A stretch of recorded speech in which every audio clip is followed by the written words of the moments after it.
parce que c'est quand même la vie privée des gens. Et j'avais pas envie d'afficher tout le monde, mais en même temps ça permet de donner des témoignages du coup à travers mes vidéos pour que des personnes puissent écouter ça et leur donner peut-être la foi ou de l'espérance dans leurs problèmes. Et puis moi j'adore ça, écouter des témoignages. Ouais, ça aide beaucoup. Et puis des fois c'est tellement incroyable que on se dit waouh, il est vraiment puissant Jésus, etc. Donc du coup, j'ai pas pris tout le monde. Je suis désolée, mais en fait je pouvais pas prendre tout le monde. Donc j'ai choisi les témoignages. Alors j'en ai pris, j'avais fait une story à Instagram, donc j'en ai pris sur Instagram et j'en ai pris sur YouTube parce que j'avais fait un post. Et du coup on va commencer. Installe-toi confortablement pour bien profiter de cette vidéo et on va commencer. J'ai pris un téléphone juste à côté de moi pour que je puisse lire tout ça. J'ai pris le micro à la main comme ça parce qu'il était vraiment un peu haut. Ça me gênait, je vais me casser le dos. Donc on va commencer. Oh mince. Alors, premier témoignage. Il y a 3 ans environ, je me questionnais sur Dieu, sur Jésus. J'étais très malheureuse à l'époque, perdue et en quête de paix. J'ai parlé à Dieu dans ma tête. Je lui ai demandé avec beaucoup de force une preuve irréfutable de son existence. Quelque chose que je ne pourrais remettre en question. 15-20 minutes plus tard, j'étais sur la route. Il pleuvait beaucoup et un conducteur a perdu le contrôle de son véhicule à pleine vitesse dans un rond-point et il arrivait dans ma direction. Par miracle, sa voiture a frôlé la mienne. Logiquement, la voiture aurait dû me rentrer dedans. Je n'ai aucune explication rationnelle. C'est comme si un bouclier m'avait protégée. Depuis ce jour, je sais que Dieu existe. Je me suis rapprochée de Jésus-Christ à qui je parle chaque jour et j'ai eu d'autres signes depuis. Dieu est grand. Amen. Gloire à Dieu. C'est un très beau témoignage, vraiment. Et ouais, gloire à Dieu. Deuxième témoignage. J'ai perdu mon appart, ma copine, mon job il y a 2 ans et demi. Je suis tombée très malade en peu de temps et ma mère m'a récupérée avant la rue. Dans les moments de crise, de douleur, mes pensées se sont fixées sur Jésus, sur la croix. Lui aussi en douleur. J'ai prié pour que ça s'arrête et c'était la première fois de ma vie que je priais. En priant, je ressentais tout. J'avais le cœur ouvert. Une première fois, ça aussi. À la base, je ne suis pas chrétien du tout et même assez anti-chrétien. Quand mes douleurs ont disparu et que je me suis remis, j'ai décidé de me faire baptiser. Bonheur et reconnaissance au Créateur et son Fils. Amen. Gloire à Dieu. En plus, anti-chrétien. Ça, qu'est-ce qu'il y en a des témoignages en fait, des personnes qui même détestaient les chrétiens, etc. et qui sont devenus mais amoureux de Jésus. C'est les témoignages, je pense, les plus incroyables en vrai aussi. Voilà, j'adore.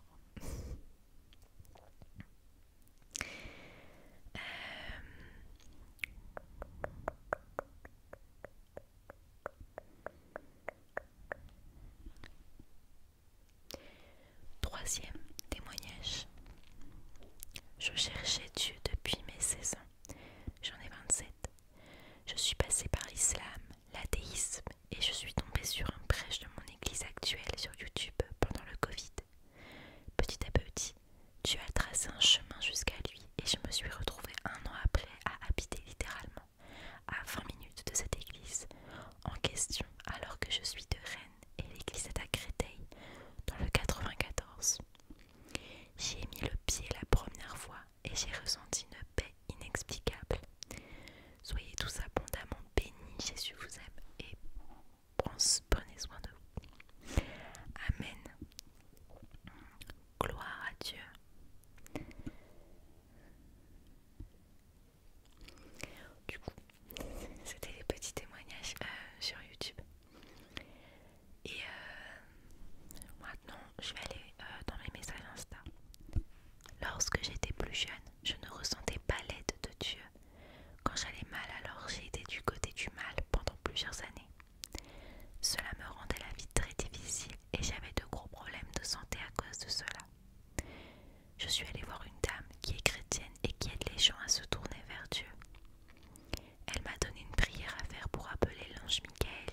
dur et j'en ai perdu toute mon énergie, mais je ne lâchais pas. Et tout d'un coup, c'est comme si toutes les pressions de mon corps et de mon esprit s'étaient relâchées. J'ai vu l'ange, mais pas comme on l'imagine. C'est comme si j'avais vu la paix, une sorte de silhouette que l'on distingue. Ce soir-là, j'ai senti la paix comme on ne peut jamais la ressentir. En une seule seconde, mon âme s'est tournée vers Dieu et depuis ce jour, elle est apaisée, car Jésus est avec moi à chaque instant de ma vie. Il me suffit de repenser à ce souvenir de paix pour que chaque angoisse s'apaise. Amen. Gloire à Dieu. Ah oui, alors cette sensation de paix, elle est incroyable, mais vraiment, j'aimerais bien la vivre tout le temps moi aussi. Genre l'avoir tout le temps, mais c'est pas possible, mais la revivre tous les jours quoi. J'adore. D'ailleurs, si tu veux toi aussi écouter mon témoignage, j'en ai fait un sur ma chaîne YouTube sur la parésie du sommeil. Voilà. Peut-être qu'un jour je ferai d'autres témoignages, mais pour l'instant c'est le témoignage que j'ai voulu partager. Et voilà. Bon, donc si tu fais une parésie du sommeil ou si tu as très peur de la parésie du sommeil alors que tu n'en as jamais fait, et ben tu peux aller écouter ma vidéo. Voilà. On va lire le prochain témoignage. Alors, je m'étais un peu égarée et je ne savais plus trop quoi faire et comment me rendre utile.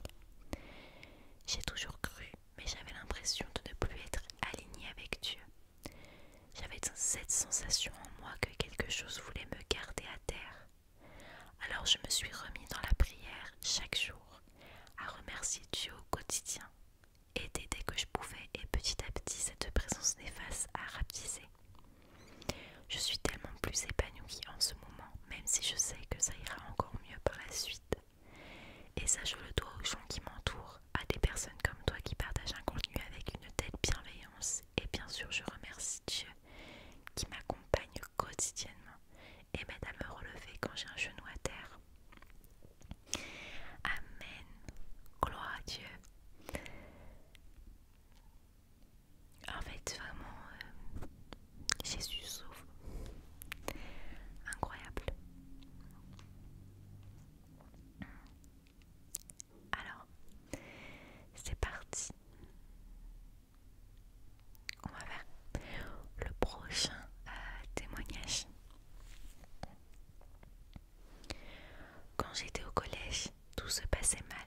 Je n'avais pas beaucoup d'amis et ceux que j'avais n'étaient pas de très bons amis. J'ai beaucoup d'anxiété, donc à cette période j'étais tout le temps anxieuse, mais j'avais une voix dans ma tête qui me disait que quand je partirais, que j'irais au lycée, tout serait beau. J'ai donc fini le collège. Le lycée où je voulais aller ne prenait que 12 élèves par classe et j'ai été prise dans la filière que je voulais. Je me suis fait des amis incroyables, je me suis sentie reconnaissante, alors je suis allée dans une église et j'ai eu un sentiment que je ne saurais pas expliquer.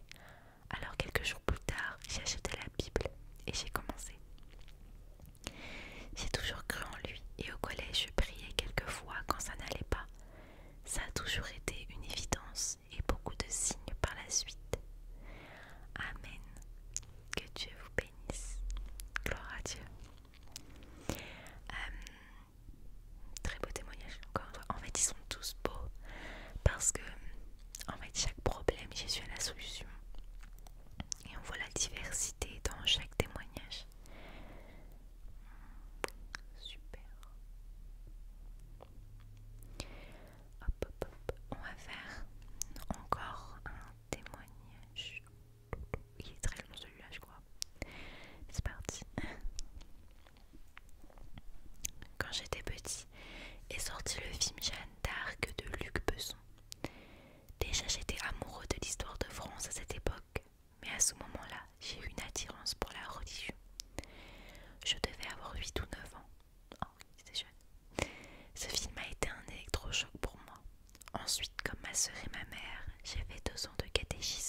l'adolescence et arrive mes 16 ans. Je quitte ma famille pour emménager en centre-ville et quitter le quartier. J'ai pas eu l'enfance la plus heureuse. J'ai enfin pu quitter ce beau père. Enfin la liberté. Malheureusement, à cet âge-là, quand on a la liberté, on ne fait pas forcément les choses correctement. Et donc, alcool, soirée, copains, la fête, je m'éloigne de Dieu de plus en plus.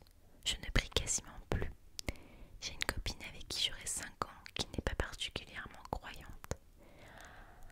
À 21 ans, séparation, dépression, mal-être, et donc encore plus la fête et plus d'alcool. J'étais pas alcoolique, mais j'étais dans l'excès. À 23 ans, je rencontre quelqu'un. Cette fois, elle est très croyante. D'ailleurs, sa famille, j'ai l'impression que c'est une secte. Ça me dérange beaucoup. Je dois avouer que ça m'a dérangé, moi. Il faut savoir que j'ai l'esprit très scientifique. Je peux passer des heures et des heures à me renseigner pour savoir comment fonctionnent les choses. Je suis très très très curieux. Et donc pendant 3 ans, c'était un peu la bataille. J'étais plutôt agnostique. Et pour moi, il y avait tout un tas d'explications rationnelles pour expliquer la création.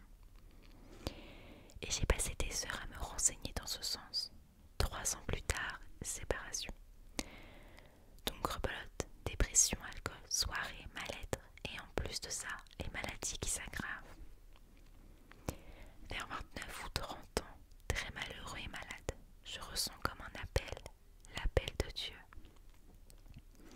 Je ressens ce soir-là dans mon lit une forte envie de prier. J'ai senti sa présence comme s'il me regardait, mais que c'était à moi d'aller vers lui et pas l'inverse. Et donc je me lâche et enfin je prie après toutes ces années. Petite prière très rapide. Et là, un bien fou m'envahit. Un mélange de sourire et de larmes. Comme si vous veniez de vous confier auprès après des années de retenue. Et à partir de là, j'ai suivi mon petit bout de chemin de croyant, ayant de plus en plus conscient d'être sur la bonne route, sur le bon chemin. Et maintenant, peu importe la vitesse à laquelle j'irai, le principal c'est d'être accompagné sur le bon chemin par Dieu. Avec quelques influenceurs très connus et très croyants, je ne vais pas me cacher, et ça m'a aussi influencé par la suite. À 31 ans, décision d'arrêter complètement l'alcool et la cigarette, avant de devenir complètement alcoolique. Aujourd'hui, ça fait 2 ans que je n'ai pas touché à un verre et une cigarette. Ça m'a diminué les symptômes de mes maladies. J'ai pas retrouvé l'amour, mais j'ai trouvé l'amour de Dieu. Et je prie très régulièrement en lui demandant de faire grandir ma foi, en lui promettant de plus jamais m'éloigner. Je pense que quelque part, j'ai été punie aussi pour avoir essayé d'éloigner mon ex du christianisme. Je prends ces années de célibat comme une sorte de punition. Je pense qu'il me prépare à la bonne personne. Je pense qu'il attend que je sois complètement en paix avec moi-même. Voilà mon histoire, je te souhaite une bonne continuation. Bisous. Amen. Gloire à Dieu. J'aimerais juste revenir sur un petit truc, je me permets. Dieu ne punit pas. Vraiment, Dieu ne punit pas, ne prend pas ça comme une punition, mais comme une préparation, comme tu l'as dit. Dieu veut juste que tu trouves que ta prochaine histoire d'amour se passe au mieux. Et donc, il ne te punit pas, non, c'est un cadeau qu'il te fait. Amen. Je vais lire le dernier témoignage de cette vidéo. J'ai 13 ans à l'époque où ces faits me sont arrivés. Maman était sortie et son ami d'alors souhaitait à tout prix la rejoindre. Il m'attend dans sa petite Fiat blanche devant nos fenêtres du RDC. Je saute par la fenêtre pour le rejoindre dans sa voiture, qu'il démarre en trombe. Il est fortement alcoolisé. Je ne prends pas le temps de boucler ma ceinture de sécurité. Je l'avais fait, tu ne serais pas en train de me lire. La providence divine est extraordinaire. Première à droite, deuxième à gauche, tout droit après le pont à gauche et pour finir au feu à droite. Juste un peu après, une personne nous choque légèrement à l'arrière du véhicule. Ok, on sort du véhicule pour constater que le pare-choc est un peu touché, juste de quoi